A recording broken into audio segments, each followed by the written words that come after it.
Okay, YouTubers, this is Joe from ArtAlienTV. Another quick game of interplanetary ice going on here, and it will be quick. Going right back to Sol 952. Okay, this is from a couple of years ago now. This image here. Now, I've been going back over some of these earlier images because some of these are really cool actually. And this is near where all the statues were found, or a lot of statues were found, going back a year or two. And I've already published some statues from this area. Here's the image. We got this a sort of nice ridge going around here. You've got Mount Sharp in the background up here, okay, and you've got this very large rock here, and something very strange right here. Okay, without further ado, let's get straight into it. Let me show you the raw image here, up close. Okay, here we have it.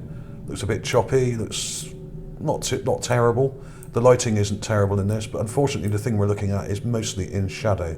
Now, I don't know if you can make out this thing here, but we've got something rather weird, and it could just be a rock. There are other statues in this area, and there will be links to the videos that correspond with those statues at the end of this video. Right at the end, there will be a bunch you can pick from and look at, okay, just to let you know I'm not making this up. Now, in the same set of images here, we have this image with this thing here, which I call the Cyclops statue, okay? You've got an ear, you've got a head. It looks kind of like an Olmec head, almost African looking. Nose here and a mouth. It's not very clear, but you can see it. You've got an eye with an eyelid here, okay? And this very strange thing here, which looks like something smashed up. So if you want to see that, there will be a link to it at the end of this video. You can see the Cyclops statue. This is it here. I've paused it there, and let's play that forward a little tiny bit just to give you a taster of it. Okay, it does get closer. There we go. Let's pause it there. You've got a huge ear, you've got a big round head, you've got one eye here, and you've got a nose. You can just about make out a nose and a mouth here, okay? And I appreciate it's not easy to see, but it's there. And there are a whole bunch of other statues along this ridgeline. And in fact, a lot of the famous Mars statue videos were made of this ridgeline, believe me.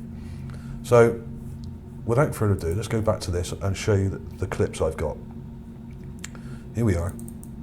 There's this thing. Now, it's a very choppy image, I appreciate that, but you've got this guy here. Male or female, don't know, but you can just about make out an eye here, a nose and a mouth, and this weird kind of broken helmet or hat-like structure to it. Now, I appreciate it doesn't make a lot of sense. You've really got to look at it for quite some time to understand what you're looking at, but I've done that for you, and I've gone in there. I've blurred it up a bit to get rid of the pixelation. I've added some colour and shadow to it and really enhanced the contrast. And this kind of looks like some kind of zombie guy. I mean, this is really, really strange and a bit scary, really. With some kind of helmet on that looks like it's been smashed up here. Now, this may well be a carving of a statue, but it may not be. It could actually be a mummified head. I have found other mummified heads recently, and some of them are in quite astonishing detail, even with hair still on them. So I can't tell you either way, but I would say this is more likely a mummified head than a statue, because the teeth detail looks a bit too gruesome to be carved. Generally, when people do carvings of humans or even aliens, I suppose, they generally do them of people of stature and of high standing, and it would generally beautify someone rather than show them in their worst light.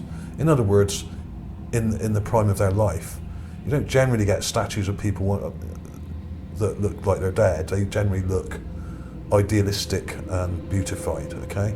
And this certainly is not that. So I'm leaning more towards this being a mummified head, and there may be a body just below this in the sand, okay?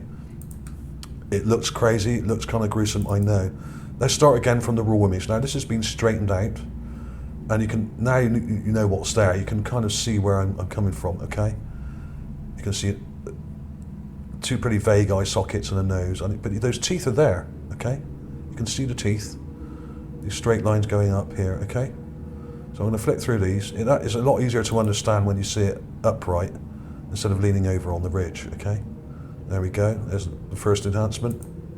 And I've gone in really hard there with a colour filter and lots of contrast, which may or may not help, I don't know. And again, another colour filter, okay? So this was a weird one, and when I found this I thought, wow, that's really quite odd, quite scary. And it's got kind of like a helmet here that comes round. It looks like some kind of back plate, like a neck plate to the helmet here, okay, or something going on there. That may be a rock that's obscuring it, don't know. And this may have come right up. I don't know what shape this would have been, but it looks like it's been torn off at the top here, okay? Or shot through with a huge shell or something. Yeah, that's what it looks like. I'm not saying that's what it is, but it's a really weird one. Some kind of zombie looking dude, you know? Very weird indeed. And there's the final enhancement where I've gotten rid of that. I've just drawn around it very carefully and enhanced it again, okay? Just to show it in context. And getting too close to it doesn't help. You don't, the detail doesn't get any better than that, really. Okay, so there's the raw one, and there's the enhanced one. It's definitely there, and in fact, you can see the eye sockets and the nose and the teeth here, okay? There we go. Weird, I know. Very weird. What can I say? Clips coming up now.